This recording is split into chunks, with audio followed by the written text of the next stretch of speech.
Emma McKee, aka StitchGawd, is a Chicago-based artist who cross-stitches for hip-hop heroes and basketball legends. Her career has blown up in as much as she started cross-stitching relatively recently, but almost instantly hit the ground running, and through connections within the Chicago creative community. Before she knew it, she was cross-stitching for hip-hop artists like Chance the Rapper, SZA, and many, many more. This is the first part of our NeedleXChange, and basically it's me and Emma just talking around the houses.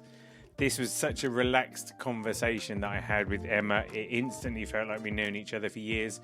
We've known each other for quite a while. We had an interview with her in the second issue of XChange magazine back in 2017. But we talk all around Emma's story. You know, there are so many parallels between the way she came into the world of cross-stitch and what happened with me. But obviously her trajectory has been very different, and she has had a lot of success. She's understood a lot about working within the corporate sector, doing commissioned work, that kind of artistic direction. And yet her integrity, her passion, her love of stitch and her love of Chicago and of music and of sport permeates through everything. She really is making the work she was here to do. I'm not going to tell you a lot about this conversation. All I'm going to say is it's a good old chinwag. We hit the ground running. It's just us talking about all kinds of things. It's a really great conversation. Obviously, we'll be back next week with the second part of the conversation where I dive into a few more touch points with her. But just a great chat. A lovely artist who's so honest and just really, she's gone through a path of starting out stitching, having these moments of like renown in the cross stitch community and making a wave within the music scene, and is now at a point where she's starting to pay that back and give her love back to Chicago as well. So this is just a great conversation. Emma's a legend. I literally could talk to her all day long. I'm gonna have to get her back on the show for some reason or other. I can just feel it. So I hope you enjoyed this show. If you do enjoy this show, share this with someone. If you know anybody who likes hip hop, b-ball, Chicago, anybody who likes that kind of thing, tell them about this episode, because if they don't know about Emma, they're going to want to know about her. I'll be back next week with the second part of the NeedleXChange. So for now, enjoy the show.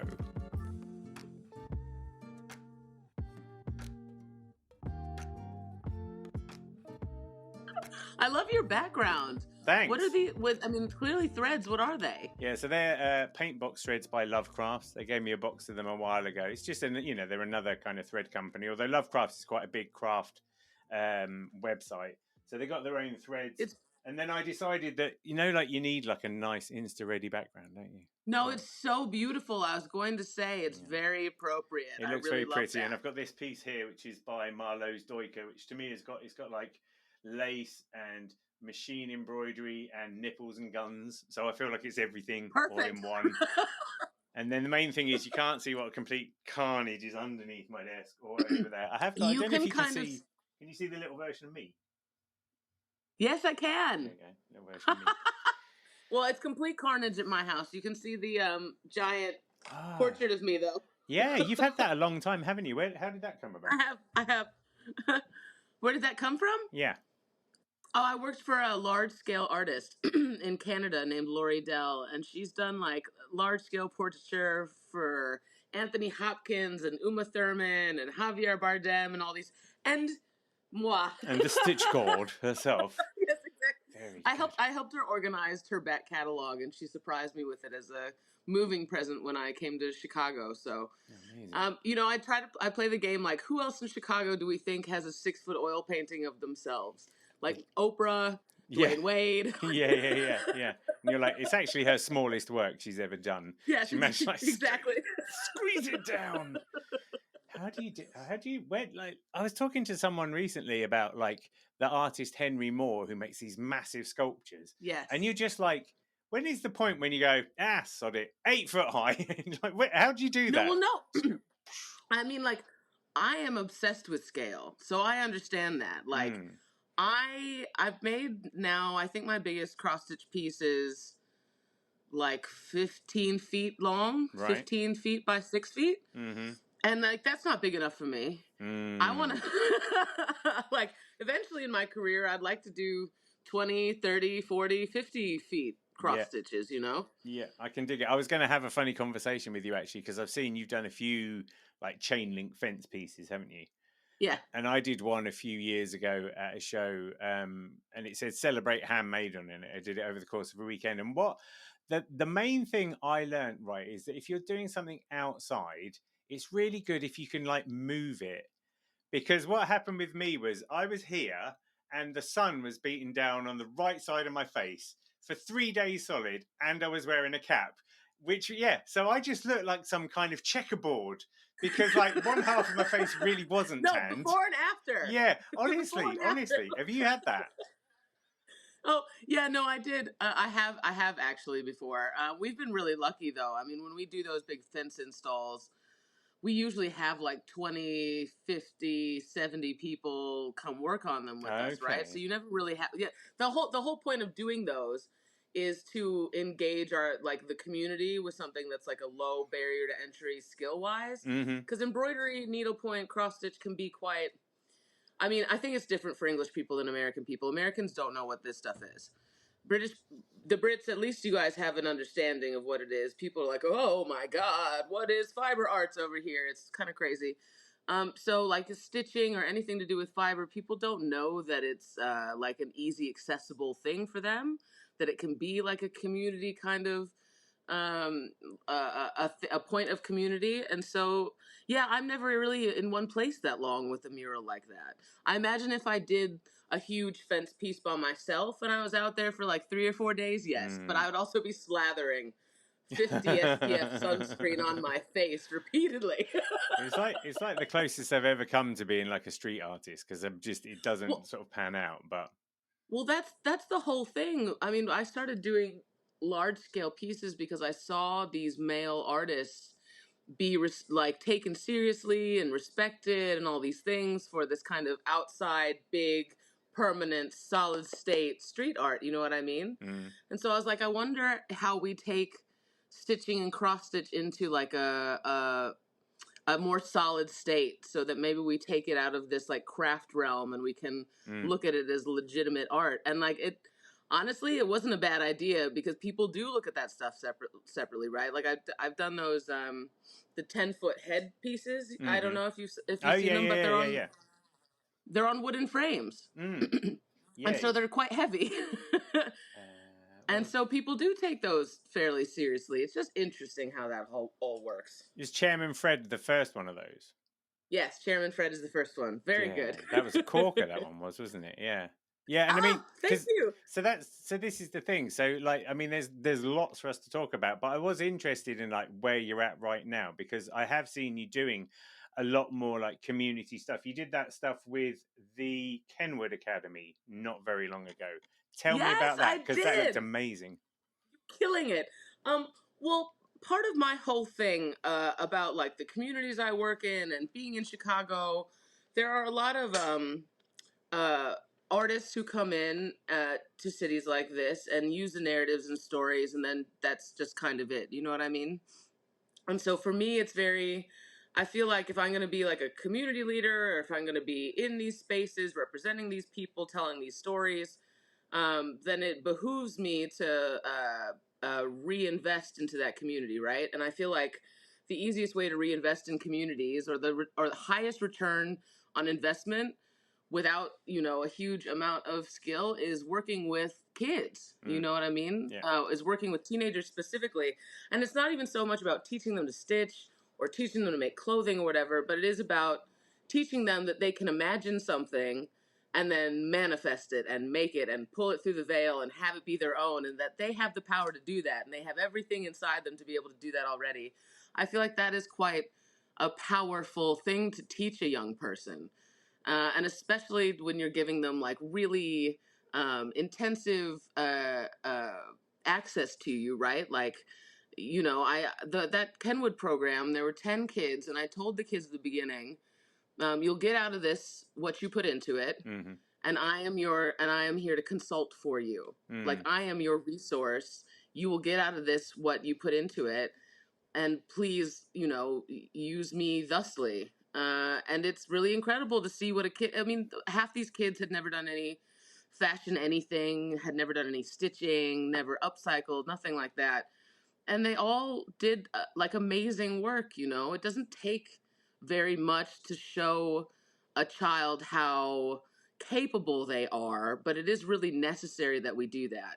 I mean, especially in America, you guys don't have this problem as much as we do, but arts funding is like the first thing that goes, and the arts is where we teach people how to feel things and how to be human and how to connect. And so when we're taking those opportunities away from children, especially the ones that need it the most, what are we even doing, Yeah. So I feel like, the community stuff is really important to me. I've always done it, but I am now in a part of my career where I'm trying to figure out how to do it more sustainably, how to do it on a bigger scale, how to make sure that it is continuously part of my practice.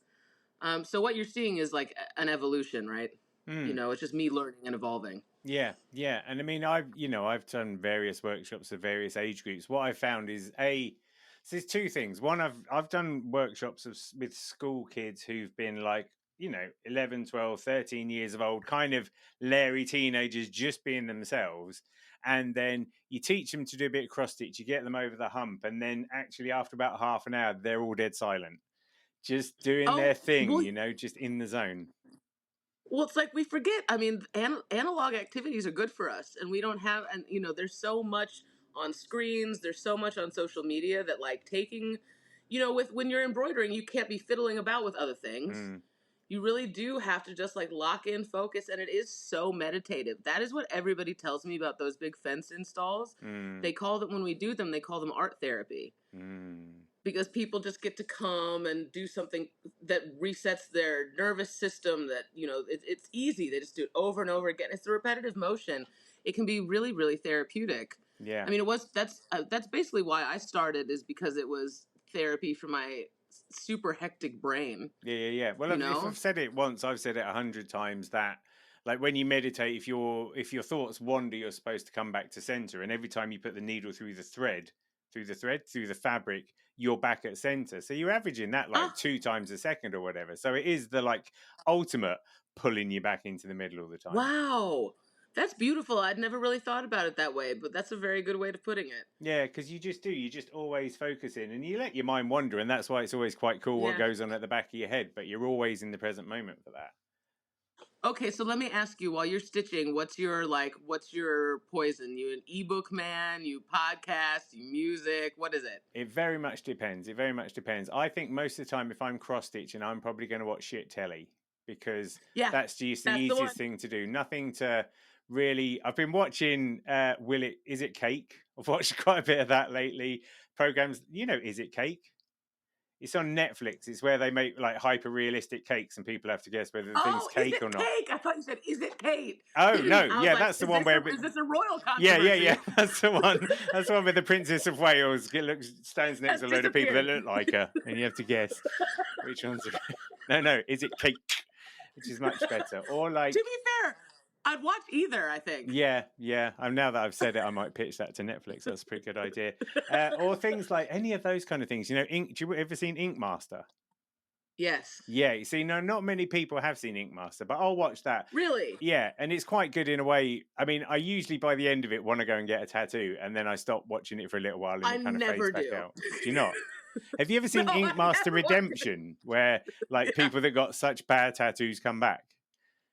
Oh, see, now that I would really love. Yeah, they do. Yeah, no, I call it television, like frozen yogurt television. It just cascades over the folds of my brain. Yeah, doesn't require too much of me, and nothing I ever have to rewind if I've missed a plot point. Yeah, nothing with subtitles. If I have music, I usually find it's quite hard to get the pace of the music to match the pace of my stitching. The last thing you want to do, I used to be into drum and bass, and that's just incoherent.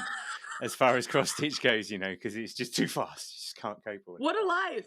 Yeah, honestly, I was such a badass. So what crossover was there with drum and bass Jamie and Mr. X Jamie? How far did that go? Were you I mean, out? Were it's you quite out a at the long raves, time. then coming home to stitch? Oh no! You see, I've never been. I did a little bit of raving when I was in university, but what I've realised now as being a dad is I was always a dad dancer. I just wasn't the dad bit.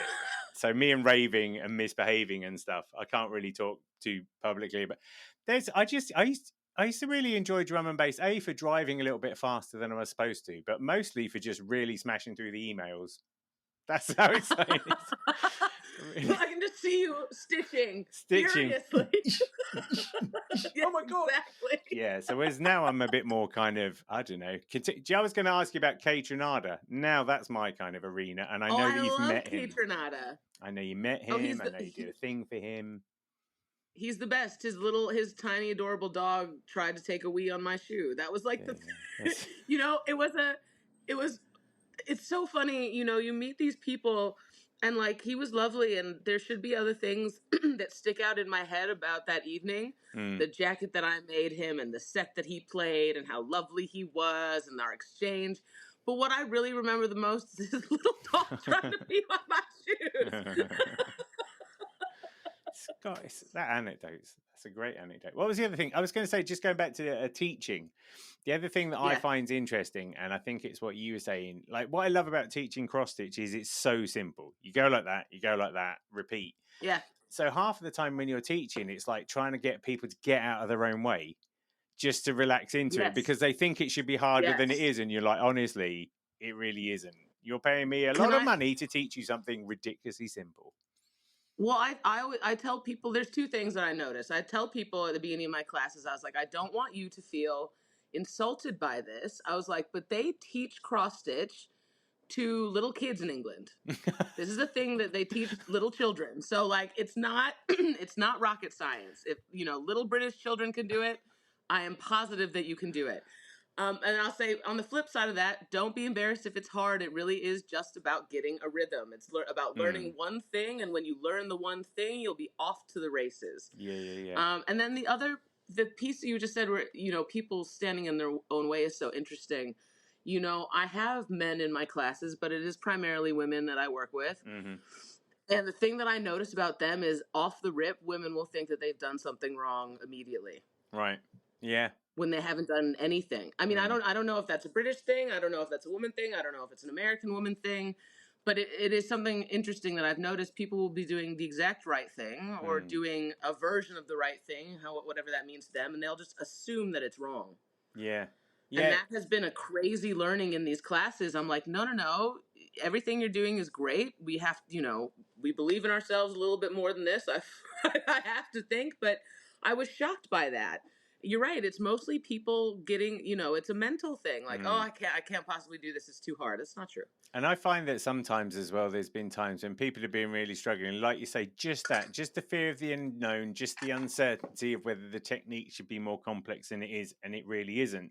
So then when they're in the zone, you have to come back to them and you have to just go, look, see, we did it. It's almost like it's more of a therapy session. The cross stitch is almost secondary. It's more like just overcoming the boundary. I once did it's called a PGL holiday. When I was a kid, it was an adventure holiday, and there were loads of those sorts of things you had to do, like pony trekking, going on zip wires, abseiling, all this kind of stuff that scares the crap out of you when you're an 11-year-old. And I remember, like, there was this one that was the one for me, was standing on two canoes with one leg in each canoe, and you had to stand up and sing a song, and I was in tears because I was so scared of it. And then afterwards I got through it and it was all fine. And it's all a version of that, isn't it? You just have to go. Yeah. But what's so great is it's a super safe version. No one ever blew their own head off doing some cross stitch. Or fell in a lake. Yeah, honestly. Or shit themselves in front of a bunch of kids they know. So just on a cross stitch, it's all kind of fine, but it's just like much safer environs. Yeah. The other thing I like to do, and it's a little bit comedy, but I feel like you and I would teach very similar workshops here, it has to be said, is what I like to do is, if I say to people, if you've never stitched before, I just want you to stop and take a moment and just look at the world around you. Take it all in, notice all the small differences, because the world's about to change forever. You'll never be the same. Yeah, honestly, that's it. You're about to level up. It's just like, enjoy this now. What's so nice is that, I have like new stitchers from my classes, which I just love. I love it when people come back. I love it when people tag me in their finished works. And then the other thing I didn't really realize I was doing when I was teaching these courses is I have now like amassed a small army of people who stitch like me. Okay. Because my stitching technique is, now I have to show you. My stitching is a little different than most. Like these little workshops that I do. First of all, like I was going to say, first of all, God damn it. Like I've often tried to go, what's a really cool design that I can do, or what's a thing I can do? And for me, I'm very like text-based whenever I do things. So I just have phrases or whatever. And then I've seen you and you're just like Air Jordans, you're just like high tops. I'm just like, oh God, she's done the really cool thing. Can't believe it. Well, so I when I'm Can doing you describe like my that big to the pieces, listeners, by the way? What this looks like? Yeah. For the people listening. So this is what I'm holding up and showing is a shoe that we made in one of my stitch workshops. It is on an acrylic sheet that has been pre-drilled. So this is stitched, so you can't really tell, but there's a bunch of little holes in this acrylic piece. And then what we've done is we've stitched this. This is a Nike skateboard shoe. It's a Dunk High. But yeah, so it's about, I was going to give you some measurements, but we don't even use the same measurements over here. How many fathoms is it? I think that's how we measure things over here. Right, exactly. Celsius or Fahrenheit. But, what is that? It's about a foot long, isn't it? How long is that? 10 inches? I think this is probably 8 inches. It's so cool. It's so annoying. But that's how when somebody does something really good, I'm like, oh, it's just awful how talented you are. I can't take it. But this is basically just like a smaller version of my big pieces. When I do a big piece, I will like use a CNC machine and pre-cut out the holes of the pattern. And so now I've taught all these people to do it like I do it. And so when I have had, since I've started doing these workshops, I've had projects and bigger projects where I can then call in the people who have been in my workshops to help me work on these projects because they know how to stitch like I do. Are they called stitch demigods? I'll have to ask them. They don't have a name, but now they need one. That's so good. How long did it take? So I'm just trying to think. First time I clocked your cross stitch on Instagram was 2013. This is when right when I started. Yeah, that's what I mean. So you did that, and that was a piece, Wu-Tang Clan, cream, cash rules, everything around me, booyah. And then obviously things took off quite quickly. But the StitchGawd name, because there was a picture you did as well where you were just like feeling it out. You were like doing some text, and you were like, what do people think about this name or whatever? How long did it take for the name? Someone mentioned it offhand, didn't they?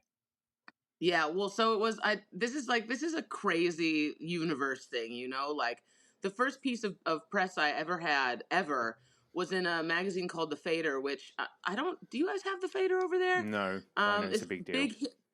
Big hip hop magazine, and so The Fader came and interviewed me, and the woman was like, "Well, it's like you're the StitchGawd," and put that in print.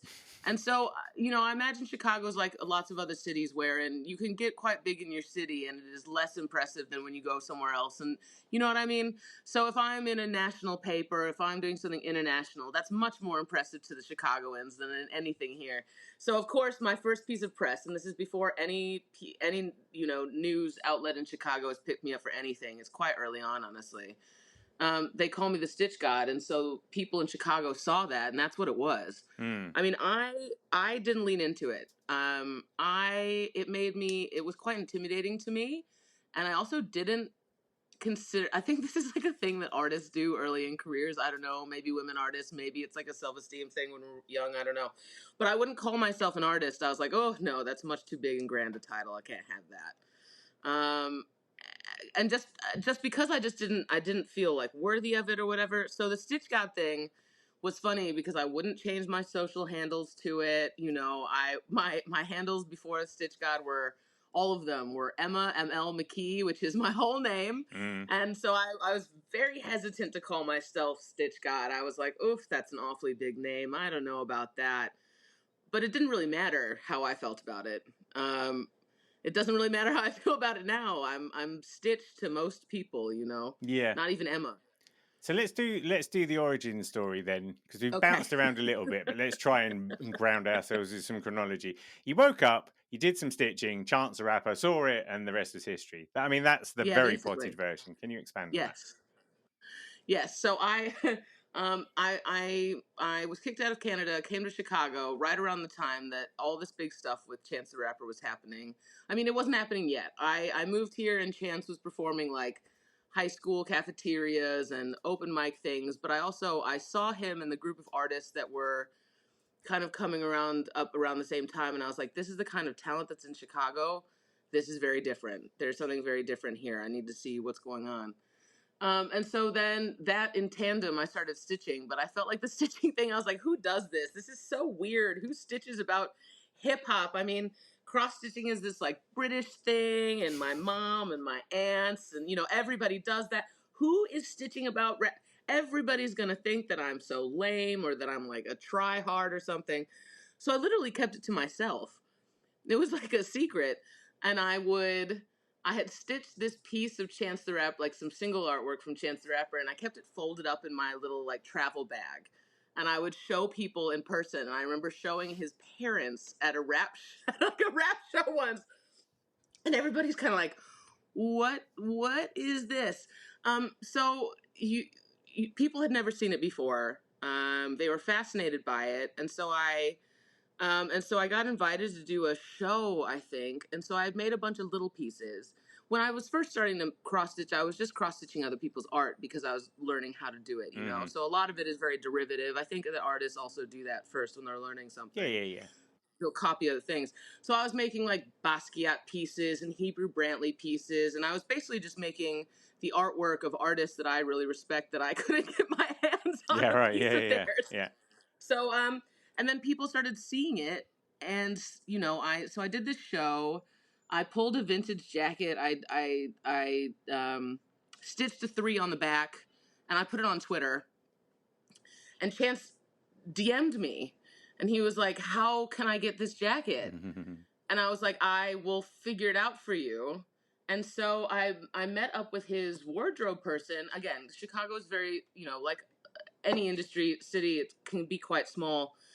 And so she pulled the jacket for a rack for him for a cover shoot for Billboard. No big deal. Yeah, right. And he apparently, like just something slight, you know. And so he went to the rack, saw it, put it on. It fit like a glove, which is crazy. I didn't have a size for him. The jacket didn't have any sizing in it because it's vintage. And he slipped it on like a glove, and apparently it fit him like a glove. And apparently he started moonwalking around, so he was pleased with it. And then it ended up on the cover of this Billboard magazine, like. You know, I have a little credit in this Billboard magazine where he was wearing the thing on the cover, and he just wore that thing everywhere. And he got enormous so fast. So he's like, you know, he was around all these TDE people. TDE is, well, Kendrick Lamar isn't TDE anymore, but TDE is Top Dog Entertainment. That's his Kendrick Lamar, all those guys. Isaiah Rashad. And so I guess he had been wearing it around them, and so I got asked by them. Right. Could you make stuff for us? Oh, you're the jacket girl. You made that jacket for Chance. Can you make stuff for us? I mean, that's basically the what I was getting in the beginning of my career. It wasn't StitchGawd. It wasn't Emma. It was like, oh, you're the girl who makes the jackets. And so then Chance got all this feedback from it, and then he asked me to make stuff for his tour. So then he's wearing my stuff every night in every major city in America. Wow. What are the odds? Yeah. You know, sometimes you're just like, I think the universe likes what I'm doing here. Well, yeah, and then you had all these people in music and hip hop asking me for cross stitch jackets. And I was like, well, if the rappers are demanding jackets, I suppose we will have to get that going. I mean, that's really the thought I had to myself, because at this point I had only made a couple things, and I was like, well, if people are like demanding it like this, then I think that I should probably figure it out and do it. But what people don't realize, I don't think, is that those first pieces for Chance were like some of my first pieces ever. Yeah. That I ever, you know what I mean? There's no 10,000 hours behind this, is there? Yeah. Right. Well, there probably is now. It's been 10 years. Yeah. But in the beginning, and that has been the stressful thing about all of it, is that everybody has watched me learn. You know, my first pieces were in huge magazines and on huge stages, no pressure. And it's been that way for 10 years. Everybody sees me learning. I'm learning in real time on different projects for massive brands, celebrities, whatever. It's just, I feel very lucky that I have not stumbled too hard, you know? Yeah. No, it's been, the thing is, it's genuinely been incredible. Were you like involved in music journalism around that time? Was that, I mean, did that, because I'll talk about Chicago in a bit, but I think that's obviously, that provided a bit of grease to get into those situations, right? This wasn't like complete, like unfamiliar.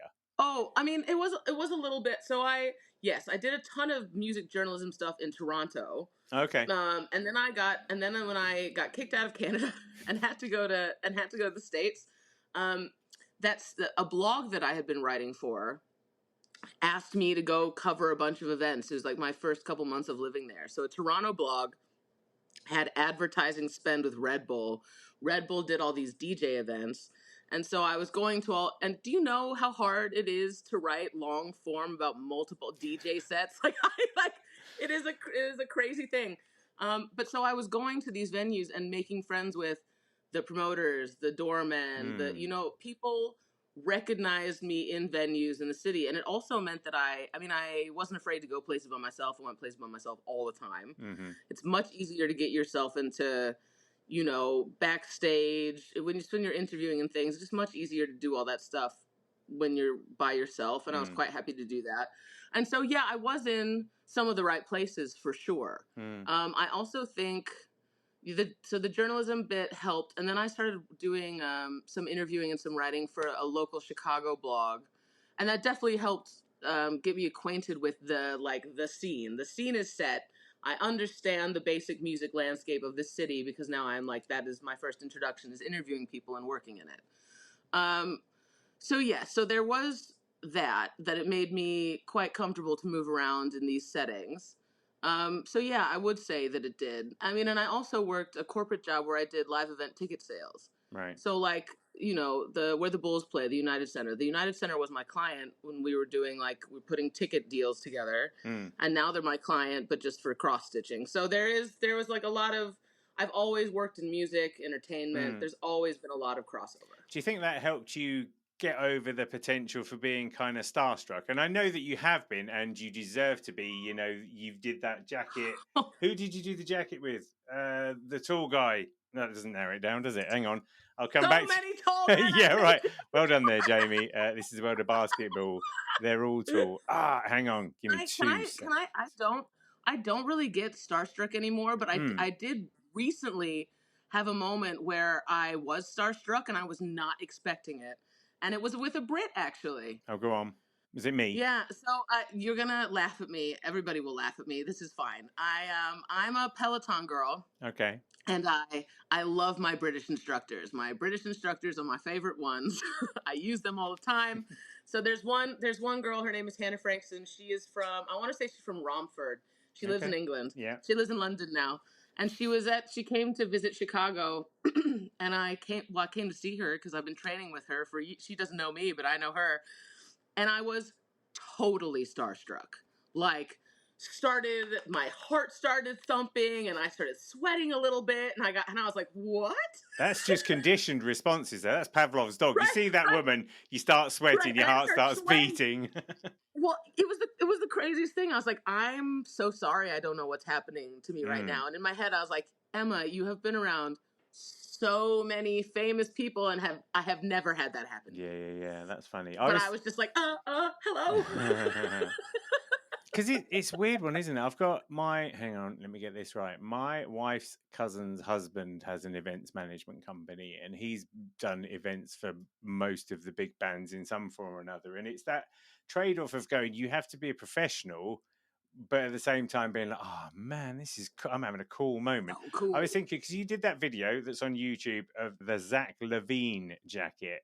And that one, you can, there you go, the tall guy. the only one.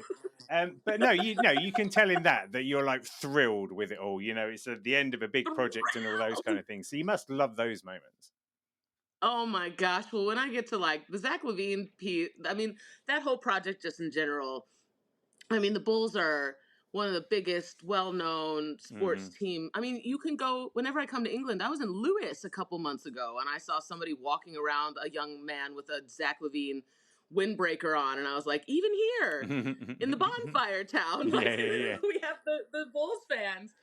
I mean, for me, that's just like dream stuff. You know, when I first moved to Chicago, I didn't have any friends. I didn't know anybody, but I did take myself off to a Chicago Bulls game and sat in the nosebleeds and just fell madly in love with the team. And they were part of what helped me fall in love with the city of Chicago. And so to even be in those facilities, like, I love behind the scenes stuff. Like, give me the documentary that shows me how everything was filmed. I want to know about the costume people. I want to know all that. So when I get to go work with the Bulls and I get to walk through the player tunnels and I get to see the locker rooms and I get to be on the floor and I get to be talking to the point guard, like, what? Did you shoot any baskets? Did you get to throw any? I'm not, I love basketball, but like you see these, that would be a bad idea, much like a hooper as a fan. But it's just like when I took my dad to a Bulls game during all of that stuff, he walked through the players' entrance onto the court and he goes, "Cross Stitch brought us here," and I was like, "Yeah, isn't that wild? Yeah, Cross Stitch brought us here." And so the whole time with Zach LaVine, that's kind of what was on my head and heart, is just like, wow, this is like a dream scenario. This is a dream that you have been like wanting, working with the Bulls. It's just like, it's instant legitimacy, legitimizes the craft, allows me into a space where not very, women in professional sports, first of all, but then like embroiderers, to be welcomed into that space and to be, and to feel like respected or no, I just felt a lot of respect from them. You know what I mean? Like, they treated me so beautifully and so carefully, and they were so intentional about the storytelling, and they just like, they love the Bulls as much as I love the Bulls.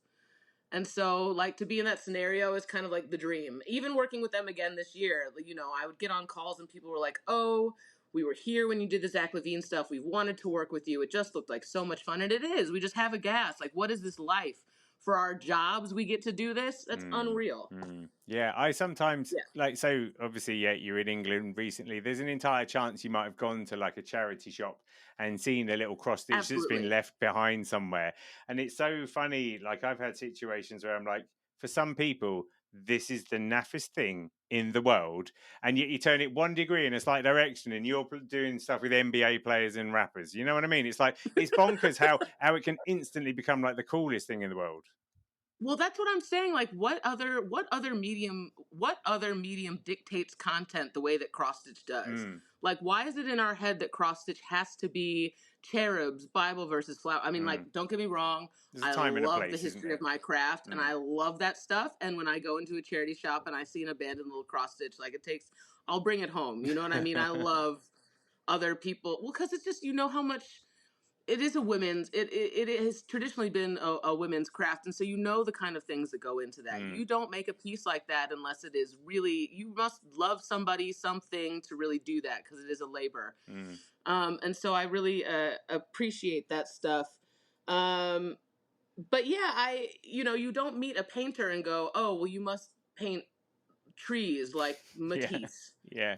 But yet you meet a cross stitcher and it's like, "Oh, you must do like nativity stockings," which, shout out to my mom. She does the most beautiful nativity stockings. But that's kind of the ethos. And it's like, why does it have to be like that? It doesn't. The medium doesn't need to dictate the content at all. We just assume that because it's cross stitch, it's going to be XYZ. But why? Why do we assume that? And then you've had this really fortunate situation, I would say, in that for some people, when they decide to elevate from like a hobby to an art form and put themselves out as an artist, they run into that thing, "Oh, that's textile art." But because you've taken yours in such a left field context, everyone's just gone, oh my God, like 100% of the time. Like, you've never really had to fight through those barriers because everyone's just gone, oh my God. Well, no, I just go, accept this. Yeah. And that's what it takes, isn't it? You know? No, that is what it is. Like, I've never presented it as anything else but like, this is what it is. This is what I make. No, you've never seen it before. Like, no, you can't get it anywhere else. And if you can't get me, then you just won't have it. Yeah. And I mean, I think because this is the same thing with me. Like, you know, Mr. X Stitch, Kingpin of contemporary embroidery, talks a lot more like that when he's pretending to be something. But sometimes you need the showbiz, don't you? Sometimes you need the showbiz because it gives permission for people to accept it without, like, I don't know, falling into those old tropes or whatever. Yeah, no, exactly. And then having it be in a place like the NBA, you know what I mean? That just, it takes it immediately out of craft. And it's like, this is sport. This is billion-dollar industry. Like, yeah, so there's many layers of the reasons why I was thrilled about the Bulls project, but it helps do that. You know, when you're putting cross stitch on people like Chief Keef, you know, and Bulls players and things, you know, there isn't even the room to ask if that's a legitimate thing. Yeah. Because it's here already. Yeah, it's bonkers. Who was I going to say? Benji Wilson. Oh, Ben Wilson. You're really good for these interviews. You really do your reading. Thank you. I try. You're very welcome. What would you like to know about Benji? Tell me about how, if you can, because I think it's really interesting. And I've done an interview with Danielle Clough, fiance Knowles. Yes. Actually, his first one comes out on Monday, second part next week. And she's done a bunch of work with people like Adidas and stuff like that. And getting into the realms of doing like the corporate stuff is just such like an unknown thing. But you've kind of nailed it. And it would be interesting if you're able to shed light on that. Because that was a corporate gig, right? Benji? Yeah. No, Ben Wilson that was a personal piece. Okay, complete fail on my interviewing technique there in that case then. Scratch that. No, but I'm fascinated with this question. I love Danielle. I think she's so talented. Yeah, and so lovely. It's super annoying. Again, like yourself, talented and nice. You're like, oh, for Pete's sake. Couldn't she just be awful? Yes, just be a real bitch, just so that I've got that, for God's sake. No, but let's talk about, so you've done, because I know you've done stuff with Adidas, you've done stuff with Budweiser. I think, did you do something with Coke?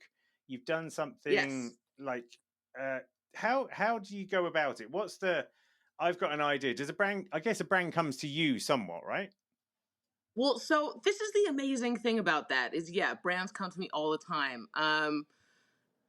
But they always ask me for, I mean, the range of what I get asked for is bananas.